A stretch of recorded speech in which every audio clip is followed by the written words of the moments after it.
Welcome to Thomistic Womanhood. We're continuing on our truth series. In this video, we're going to talk about knowing what you want in a man and who would be compatible with you. So basically knowing what you want. Again, this is the truth pillar of dating.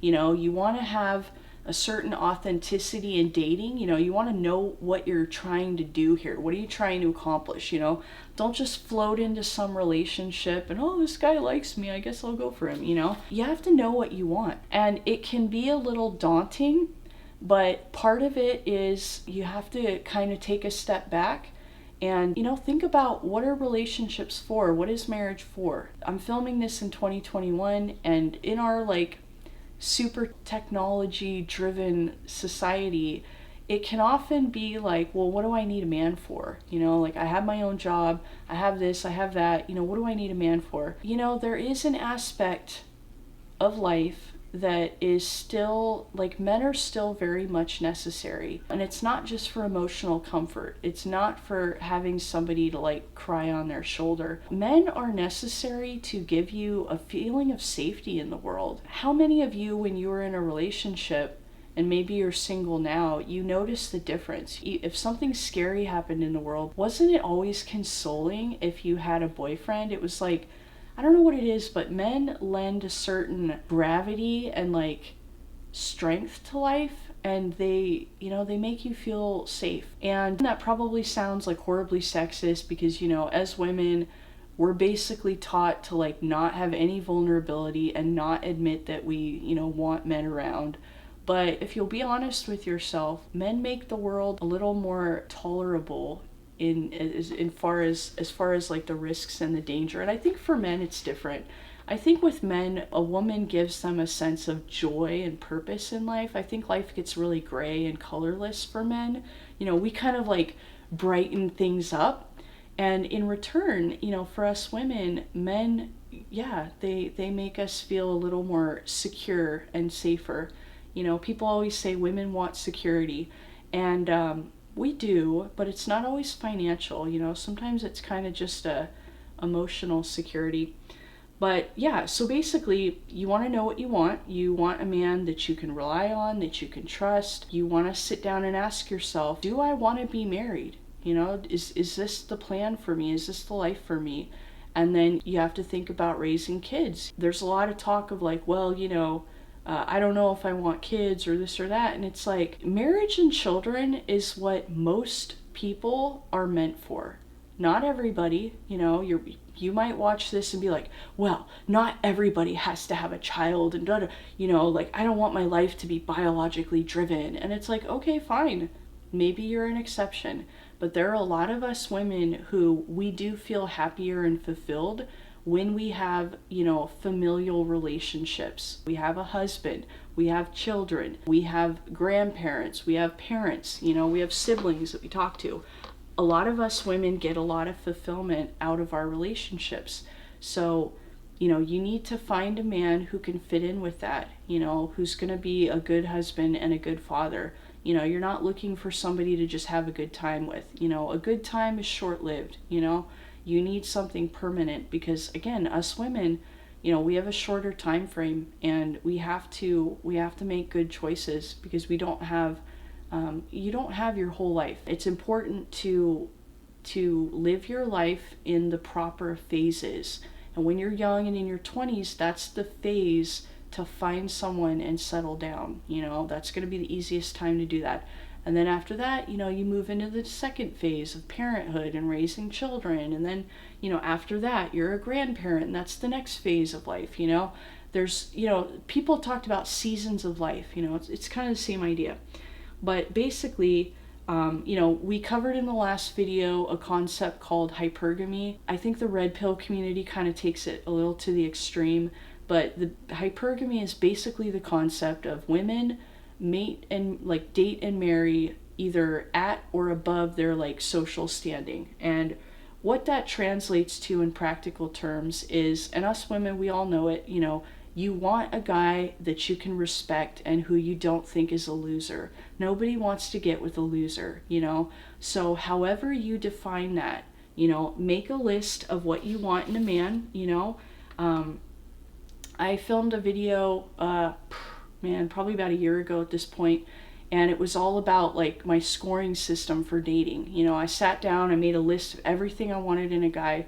You might want to watch that video and just sit down and just make a list of everything you want. And I talk about, you know, how to make your list, how to score the things on the list, how to figure out what's a deal breaker and what isn't, because you know, honestly, I think deep down, us women, it's not that we're afraid we won't get what we want. It's that there's so many great men out there. We complain, oh, there's no good men, but man, when you really start listing out everything you want in a guy, it's like, you'll think of like, oh, there was that one guy in 8th grade, I really like that. And then, oh, there was this one guy I worked with, I really like that.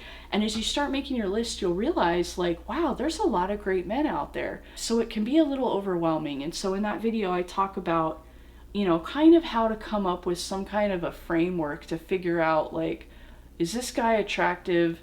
Should I date him? You know, like, because, you know, is he worth the hassle? Am I making a good choice here? You know, I feel like us women can often overthink our relationships a little bit. And in that video, I talked about a way to like put some data into that process so you're not like totally, you know, kind of agonizing about the choice a little bit, which I think us women tend to do sometimes, you know.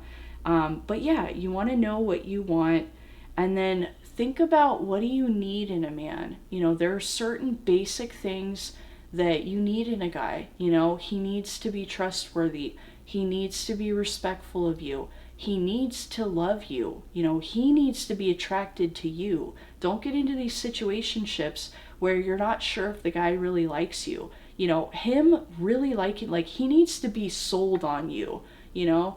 He needs to really feel lucky to have you in his life. And I'm not saying that from like an entitled kind of way, but I mean, that literally is one of the ingredients of a healthy relationship. You know, you guys both have to be attracted to and like and appreciate and feel lucky to have the other one. You know, obviously the longer you're together, sometimes after a few years of marriage, you know, the sparkle wears off, but you can always rekindle it if you put work into your marriage.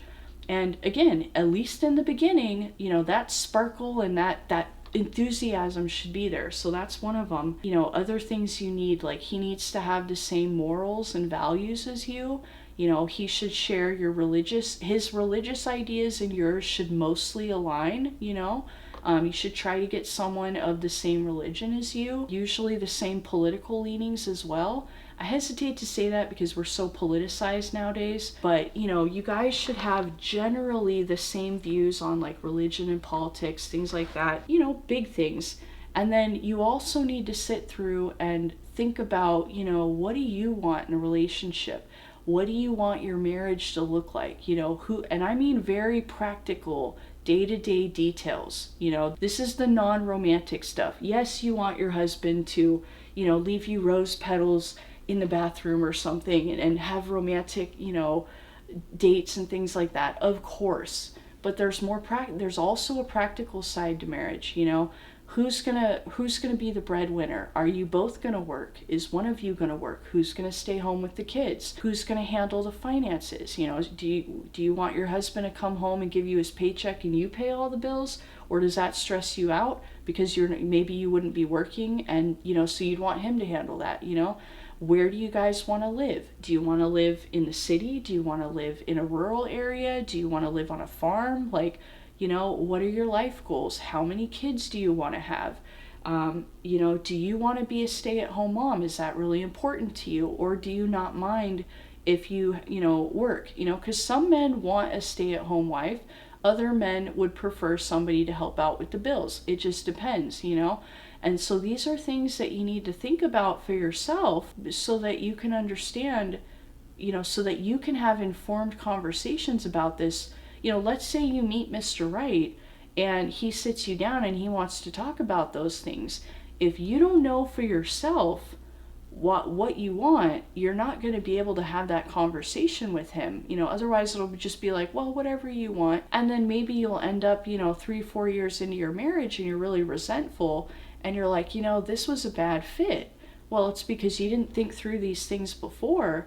And it's important to think through them before you're actually in a relationship, because when you're really in love with someone, it can cloud your judgment and it can make you more agreeable.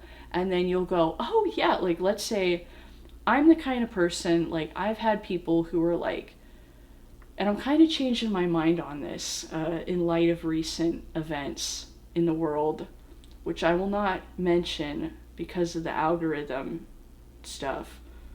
I was going to say another term, but that probably would have got me demonetized. But basically, I used to never be into like farms. Guys that were like, yeah, man, I want to live on a farm. I was like, no, you know? But I mean, in light of other events, I'm starting to change my mind, you know? So it's things like that that, you know, you want to have a good, firm basis and know what you want your future marriage to look like. It's not silly to plan it out as long as your plan is somewhat flexible, because again, there's going to be another person involved in this plan. You know, your husband's going to be involved in this plan. So you're both different people. You know, you guys may have some differences of opinion. You may need to compromise on a couple things here and there. But in general, you should know at a very clear level, you know, what do you want to do? You know, are you comfortable, you know, are you okay doing most of the housework, or are you going to feel resentful of that? Do you want a man that helps out around the house, or are you happy if he just takes care of the outside stuff like mows the lawn, you know? Things like that. And, you know, I mentioned this earlier, but the number of kids, if you want to have 1 or 2 kids and he wants to have 10, that's going to be a problem. And also, there's that. You know, how are you guys going to keep the romance alive in your marriage? You know, that's another thing you want to think about. You guys should have regular dates, and I'm going to try and keep this PG rated, but, you know, another aspect of marriage is you're going to have to make a genuine attempt to be sexually available. You know, that's something to consider in marriage as well. So maybe you're going to think about your sex drive. Are you going to, you know, you want to marry somebody compatible there? Again, that's something that's kind of, you want to save that for the later stages of dating, but that is something to think about. These are things to think about in marriage that most of the time nowadays people don't really think about that. You know, everybody thinks, oh, well, we're in love, therefore everything will be fine. And it's like, no, you have to know about these like nitty gritty details, you know, so that you guys can have conversations about it, you know, before you get married and before you make that lifetime decision, you know, because marriage is forever. And you want to make sure that you settle down with someone where you're both going to be happy. So, and then the final thing, you got to know what you want. And, you know, most of the time, us women, we want a relationship.